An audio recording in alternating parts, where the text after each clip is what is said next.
Indian institute of metal ಸಂಸ್ಥೆ Bengaluru GKVK ಕೃಷಿ ವಿಜ್ಞಾನ ವಿಶ್ವವಿದ್ಯಾಲಯದಲ್ಲಿ ಆಯೋಜಿಸಿದ್ದ 78ನೇ ವಾರ್ಷಿಕ ಸಭೆಯನ್ನು ಮುಖ್ಯಮಂತ್ರಿ ಸಿದ್ದರಾಮಯ್ಯ ಇಂದು ಉದ್ಘಾಟಿಸಿದರು.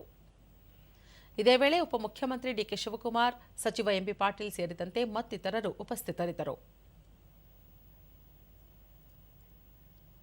ಬಳಿಕ ಮುಖ್ಯಮಂತ್ರಿ ತಂತ್ರಜ್ಞಾನ ಮತ್ತು ಕೈಗಾರಿಕಾ ಬೆಳವಣಿಗೆಯಲ್ಲಿ ಬೆಂಗಳೂರು ಮಹತ್ವದ ಪ್ರಗತಿ ಸಾಧಿಸಿದೆ.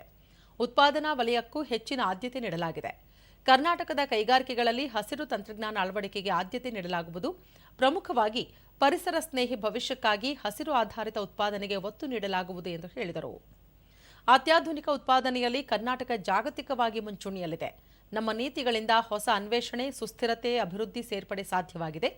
ಕೈಗಾರಿಕಾ ಬೆಳವಣಿಗೆಗೂ ಹೆಚ್ಚಿನ ಉತ್ತೇಜನ ದೊರೆತಿದೆ ಎಂದು ತಿಳಿಸಿದರು.